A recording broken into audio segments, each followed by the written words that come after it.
अस्सलाम वालेकुम दोस्तों। अब जो है ना हमारी वापसी है सांगराग से वापस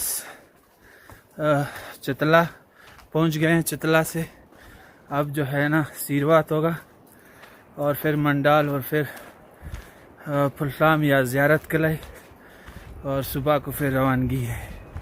तो इस पूरे टूर में हमने कोशिश की कि आपको अच्छे से अच्छा दिखाएं। तो बस आप कमेंट सेक्शन में ज़रूर बताइए कि आपको ये वीडियो कैसी लगी और मज़ीद कहाँ जाना चाहिए। अगर आपकी कोई फेवरेट प्लेस है तो हमें बताएं। पुल देखे अल्लाह की तरफ से, ऊपर देखे दरख्त, ये पत्थर नीचे आए और पुल बन गया। तो दोस्तों हम जो है वो चितला पहुंच चुके हैं और ये बेसिकली चितला जो गांव है वो है। आप सोच रहे होंगे कि हम इस गांव के गलियों में से गुज़र रहे हैं। जी नहीं, ये गलियां नहीं है, बेसिकली ये लोगों के घर है और इनके छतों से होते हुए हम जा रहे हैं। इस गांव की जो खूबी है वो यही है कि जितने भी घर है सबके छत जो है एक दूसरे के साथ जुड़े हुए हैं और इन्हीं को रास्ता बनाते हुए लोग गांव के एक सिरे से दूसरे सिरे तक जाते हैं।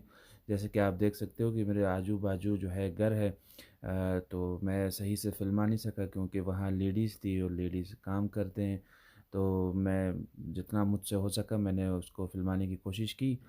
तो ये देखें अब सीढ़ियाँ हैं और इन सीढ़ियों से आहिस्ता आहिस्ता जो है हम नीचे गांव के घरों से नीचे उतरते हुए जा रहे हैं।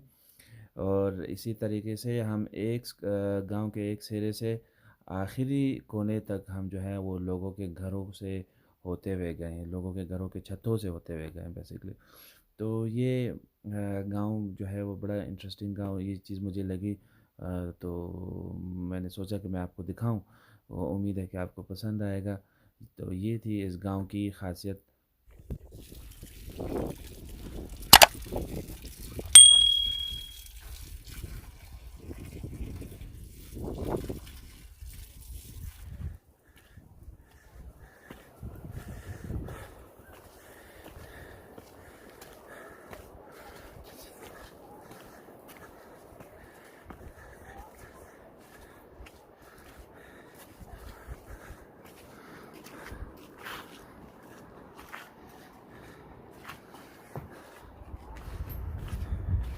दोस्तों तो ये वो सड़क थी जो उस दिन हम लोग रात को पहुंचे थे और सांगराग जाने के लिए।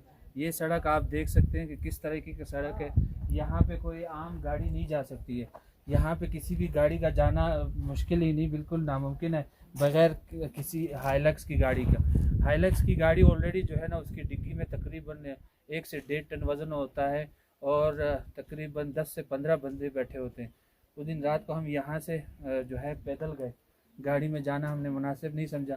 एक तो ये रास्ता बहुत ही अबड़ खबड़ है और इसके साथ जब ये पहाड़ की ऊपर ऊंचाई पे पहुंचता है तो यहाँ से हम आपको सही से दिखा नहीं सकते, लेकिन वहाँ से जो गाड़ी ऊपर जाती है तो मज़ीद ये रास्ता जो है वो ख़तरनाक हो जाता है। सिर्फ चढ़ाई नहीं है बल्कि उतरना भी है। अगर ज़रा सी भी ऊंच नीच हो गई ड्राइवर से तो आप समझ लीजिए कि वो रास्ता आपकी ज़िंदगी का एंड है। देखिए जब हम थोड़ी देर गाड़ी में बैठे ऊपर पहुंचकर उसके गाड़ी के डिग्गी पर बैक साइड पे हाइलक्स गाड़ी थी, तो एक तो सामान रखा हुआ था, सामान से खचा खच भरा हुआ था, आटे की बोरियां, उसमें चीनी की बोरियां, उसमें घी के डब्बे। तो ऊपर जो है वो हम बैठे थे, हाथ पकड़ने की जगह भी नहीं थी और रात भी था। तो एक तरफ ये ऊंचा पहाड़ और जब ऊंचाई पे ये पहुंचता है तो उसके नीचे खाई। जब वो गाड़ी यूँ हिलती जुलती थी, जब यूँ होता था तो आप यूँ समझे कि आपको पूरी की जो है ना वो खाई अपने आँखों से नज़र आता था। तो उसके बहुत ही ज़्यादा जो है ना आपकी वो तबीयत ख़राब हो जाती थी। तो हमने मुनासिब यही समझा कि हम गाड़ी से उतरें और पैदल चलें। तकरीबन रात के 10:30 बजे जो है हम वहाँ पहुँचे हैं। तो ये रास्ता बेसिकली ये ज़िंदगी है यहाँ के लोगों की। ये अपने मदद आपके तहत उन्होंने ये सड़क बनाई है। उस गांव में सिर्फ 4 गाड़ियाँ हैं, वो भी 2 दिन के बाद एक गाड़ी निकलती है, तो आपको पहले से बुकिंग करनी पड़ती है।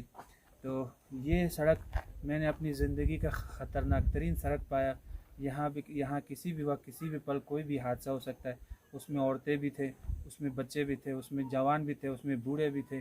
तो मेरे ज़िंदगी का एक नाइटमेयर आप कह लें, एक ख़तरनाक तरीन रात आप कह लें। ये वो सड़क थी जो मैं आपको बेसिकली दिखाना चाहता था। उस दिन रात था, अंधेरा था, तो ये रोशनी में मैं आपको दिखा रहा हूँ। लेकिन मज़ीद इसके ऊपर चढ़ने का अब बिल्कुल भी हौसला नहीं है, क्योंकि ये बहुत ही ख़तरनाक चढ़ाई है। पैदल भी जो है ना, हमारे पट्टे अभी तक दुख रहे हैं। अस्सलाम वालेकुम दोस्तों, तकरीबन 2:30 बजे हमने हरकत की थी। अभी तकरीबन हो रहे 7:25। तो आप अंदाज़ा लगा लीजिए कितने घंटों में हम पैदल चल चल के अपने गांव वापस आ रहे। तो बहुत थक चुके हैं वाकई से। पैदल चलना और इस तरह अबड़ खबड़ रास्तों पर ये कोई आसान बात नहीं है।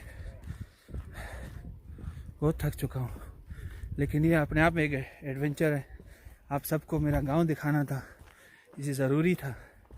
तो मैं उम्मीद करता हूँ कि जो कुछ मैंने बनाया ये आप सबको पसंद आएगा, और अगर पसंद आए तो लाइक ज़रूर करना, सब्सक्राइब कर लोगे तो और भी अच्छी बात है। बहरहाल शाम का टाइम और मेरे गांव की गलियां नहीं कह सकती, खेत खलियान है। तो बड़ा मज़ेदार मौसम है, बहुत ज़बरदस्त खाना पीना यहाँ बहुत अच्छा, पानी यहाँ का ओहो हो, ये याद रहता है। अब मैं जब घर जाऊँगा यहाँ से चश्मे का एक कैन पानी भर के जाऊँगा और उसको बड़ा एहतियात से यूज़ करूँगा। तो मैं आपको दिखाता हूँ शाम का वक्त यहाँ मेरे गांव के खेतों में।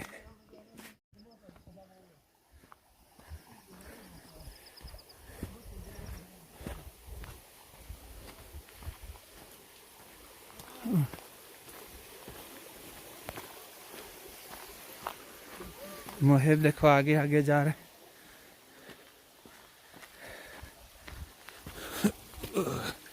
ये देखिए साथ ही साथ हमारे मीठे पानी का नाला, बड़ा साफ पानी है, और यही साफ पानी इन खेतों को जाते हैं।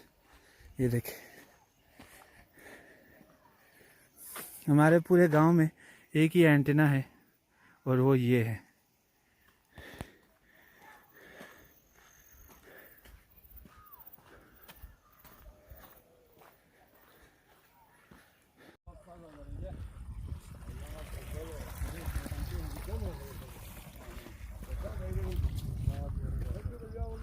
वो खेतों के उस पार गांव है हमारा। अभी हो रहा वो जो थोड़ी सी बत्तियां जल रही होगी वहाँ।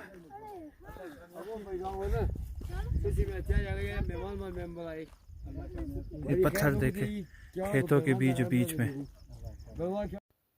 तो दोस्तों हम यहीं पर अख्ताम पजीर करते हैं हमारे इस वीडियो को, और साथ ही साथ हमारे जो गांव का टूर हमने किया, जितने भी सीरीज़ थी पूरी वीडियोस की आपने देखी होगी, इन सब सीरीज़ का यहीं पे अख्ताम करते हैं। उम्मीद है कि आपको ये सब कुछ पसंद आया होगा। इंशाल्लाह आगे भी चल के मज़ीद और अच्छी अच्छी वीडियोज़ इंशाल्लाह आपके लिए बनाएंगे, अफ़गानिस्तान के मुख्तलिफ़ शहरों से, मुख्तलिफ़ जगहों से। तो मैंने शुरुआत अपने गाँव से की। ये वो जगह है जो आपने पिछली वीडियोज़ में नीचे से देखा होगा, मैंने ऊपर की तरफ दिखाया था। ये हमारे घर के छत हैं, जिसके ऊपर जो है वो तूत डाली गई है। ये धूप में सुखाते हैं हम इसको, सुखाने के बाद जो है ना ये काफ़ी लजीज होते हैं, और ग्रीन टी के साथ ऐसे ही भी हम खाते हैं, एंजॉय करते हैं। बेसिकली ड्राई फ्रूट्स में आता है। तो मुझे दीजिए इजाज़त, अल्लाह निगह।